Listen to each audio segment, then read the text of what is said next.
जांच कीजिए क्या किसी प्राकृत संख्या n के लिए 6n अंक 0 पर समाप्त हो सकती है।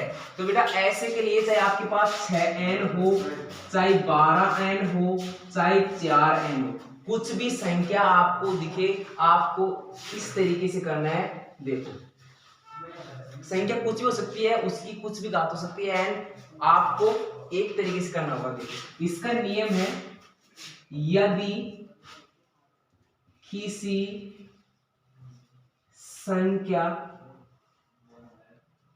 को 0 पर समाप्त करते हैं तो कम से कम एक बार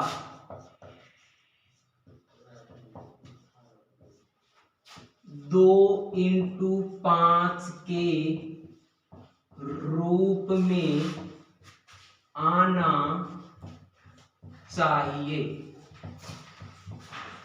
यदि किसी संख्या को 0 पर समाप्त करते हैं तो कम से कम एक बार 2x5 के रूप में आना चाहिए। अब देखो आपके पास 6n है, तो हम 6 के अगर अभाज्य गुणनखंड करेंगे तो 6 के आपके पास अभाज्य गुणनखंड हो जाएंगे 2x3। तो अब हमने 6 के किए तो हमने 2x3 इसके अभाज्य गुणनखंड हमको मिले हैं। तो अब हमको 2x3 मिले हैं, तो हमारा नियम क्या कहता है, यदि किसी संख्या को 0 पे समाप्त करते हैं तो कम से कम एक बार 2x5 रूप में आना चाहिए। हमको 2x3 मिला है, तो हम यहाँ लिख देंगे चूंकि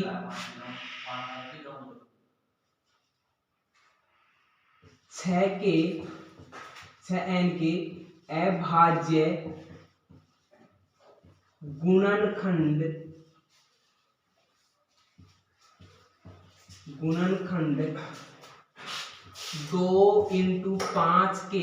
गुणनखंड 2x5 के रूप के प्राप्त नहीं हुआ।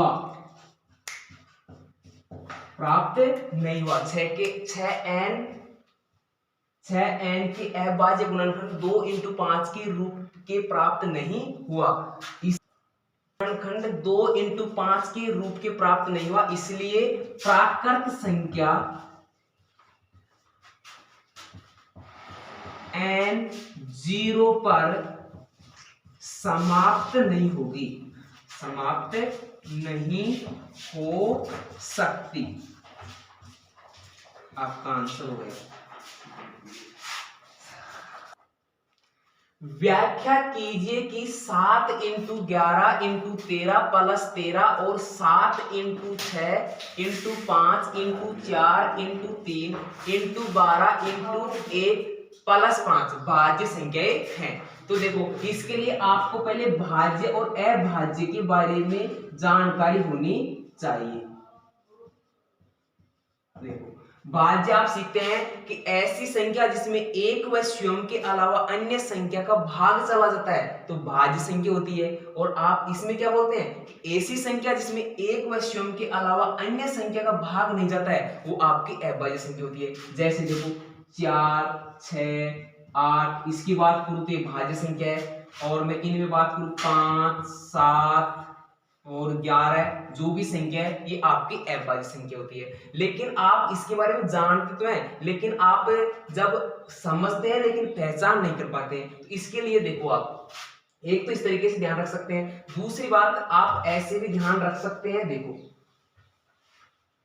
कि ऐसी संख्या जिसके अभाज्य गुणनखंड 2 से अधिक होते हैं तो वह संख्या आपकी भाज्य संख्या होती है, और ऐसी संख्या जिसके अभाज्य गुणनखंड केवल 2 ही होते हैं वो आपकी अभाज्य संख्या होती है। क्या समझे कि भाज्य संख्या ऐसी संख्या जिसके अभाज्य गुणनखंड 2 से अधिक हो, भाज्य हो जाएगी। और अभाज्य संख्या,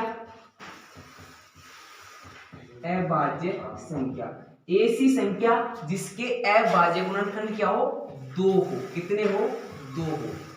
जिसके अभाज्य गुणनखंड 2 होते हैं वो आपकी अभाज्य संख्या होती है। मैं कुछ समझाऊं आपको, देखो मेरे पास 4 है, अगर मैं 4 में 2 का भाग दूंगा, 2 दूनी 4, 2 एकम 2। अब बेटा इसके अभाज्य गुणन की बात करें तो अभी 1 भी इसमें 1 का भाग दूंगा तो 1 का भी भाग जाएगा। इसके अभाज्य गुणनखंड निकालूं तो मेरे पास मिलेंगे 2 इंटू 2 इंटू 1, यानी अभाज्य गुणनखंड कितने हो गए, 1 2 3। यानी मैंने क्या बोला है कि ऐसी संख्या जिसकी अभाज्य गुणनखंड 2 से अधिक हो आपकी भाज्य होगी, और ऐसी संख्या जिसके अभाज्य गुणनखंड ओनली 2 ही होते हैं वो आपकी अभाज्य संख्या होती है। देखो अब मैं यहाँ इसमें बात करता हूँ 5 की, तो बेटा देखो 5 है वो आपकी 5 में 5 का भाग देंगे, 5 से कम 5। अब देखो 1 का 1 में देंगे तो इसके अभाज्य गुणनखंड आपके पास आएंगे 5 इंटू 1, तो ये संख्या आपकी हो जाएगी अभाज्य संख्या, क्योंकि इसके गुणनखंड कितने आए बेटा, 1 व 2, 2 ही तो है। तो मैंने क्या बोला है कि ऐसी संख्या जिसके अभाज्य गुणनखंड 2 हो तो अभाज्य, ऐसी संख्या जिसके अभाज्य गुणनखंड 2 से अधिक हो, देखो 2 से अधिक हो गए तो ये आपकी होगी भाज्य। और आगे तीसरी आप मानते हो 1 को किस में रखें, तो 1 को आपकी 1 न तो भाज्य संख्या है और नहीं अभाज्य संख्या है। ठीक है, अब देखो इसको हल करते हैं आगे।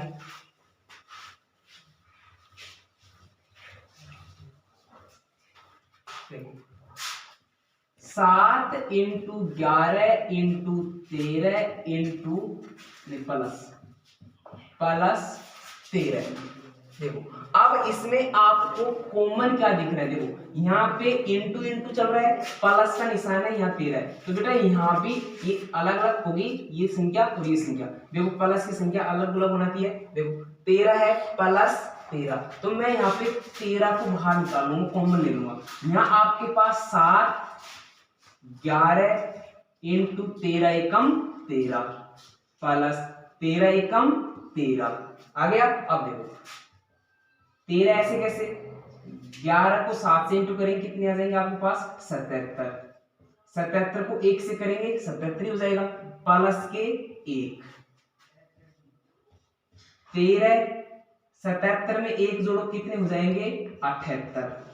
ठीक है, अब फिर मैंने आपको बताया था कि ये 13 इंटू 78 2 हो गए, लेकिन इसके पास में मैं इसके साथ 1 से गुणा कर दूंगा तो कोई दिक्कत थोड़ी है, संख्या में प्रभाव थोड़ी पड़ेगा, कुछ नहीं पड़ेगा।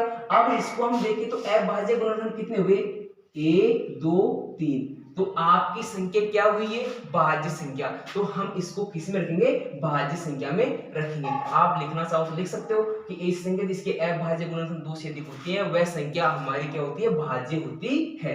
वैसे आप इसको करेंगे 7 into 6 into 5 into 4 into 3 into 2 into 1 plus के 5। इसमें भी आप कॉमन देख लो क्या आएगा भाई, 5 आ जाएगा, तो 5 को निकाल लिया तो 7 को ऐसे रहने दो, 6 इंटू 4, अच्छा नहीं यहाँ पे 5 एकम 5 हो गया ना, इंटू 4 इंटू 3 इंटू 2, ठीक है। अच्छा इंटू 1 इसमें जाएगा तो इसमें आ जाएगा, कोई दिक्कत नहीं है, प्लस के 5 एकम 5। अब 7 6 आपके पास कितने होते हैं, 42 होते हैं, लिख लो। अच्छा अब यहां से देखो 1 रह गया, 1 को 4 से 4 4 की 12 12 गुना 24 24 एकम 24, तो आपके पास इंटू आ गए 24 प्लस के 1। पहले कोष्टक हल करते हैं इसलिए, अब 24 42 इंटू 24 करेंगे आप तो आपको प्राप्त होगा 1008 प्लस के 1। बेटा इसको फिर हल करेंगे, 108 में आप 1 जोड़ देंगे तो कितना हो जाएगा, 109 हो जाएगा, और 109 हो गया।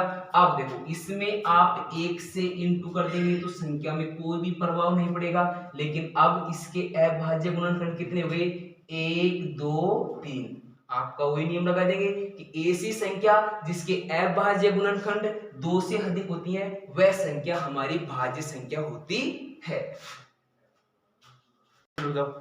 किसी खेल के मैदान के चारों ओर एक चक्कर लगाने में सोनिया 18 मिनट लगती है, रवि को 12 मिनट लगते हैं। वे एक साथ एक स्थान से चलते हैं और दिशा में चलते हैं, एक ही दिशा में चलते हैं। कितने समय बाद प्रारंभिक स्थान पर मिलेंगे? देखो भैया, कोई वर्ताकार पथ है। क्या है? वर्ताकार पथ है और इसमें एक सोनिया और एक रवि नाम के 2 लड़के लड़कियां हैं। अब देखो, मानते हैं हम, अब वो एक ही दिशा में चलते हैं। मान लीजिए सोनिया यहां से चल रही है इस दिशा में और रवि भी इसी दिशा में चल रहा है। अब वो आपसे पूछना चाह रहा है प्रश्न, जब वो एक ही दिशा में मिलते हैं तो कितने समय के बाद प्रारंभिक स्थान पर मिलेंगे? तो हमको एक ही दिशा, प्रारंभिक स्थान एक ही दिशा के लिए क्वेश्चन बोल रहा है, कोई वर्ताकार पथ भी घुमा रहा है, उस कंडीशन में हम एलसीएम निकालते हैं दी गई संख्या होगा। तो आपके पास 18 और 12 है, आप उनका एलसीएम निकाल दो, आपका आंसर प्राप्त हो जाएगा। देखो, 2 नाम 18, 2 6 12, 9 में नहीं जाएगा, 2 तिया 6, 3 तिया 9, 3 एकम 3, 3 एकम 3। अब आपने एलसीएम निकाल दिया तो एलसीएम आपके पास क्या आ जाएगा? 2 दूनी 4, 4 ती 12 और 12 तिया 36। आप ये लिख लो 2 इंटू 2 इंटू 3 इंटू 3, यानी आपने इसका गुणा कर लिया। 2 दूनी 4, 4 ती 12 और 12 तिया 36। आपका आंसर हो जाएगा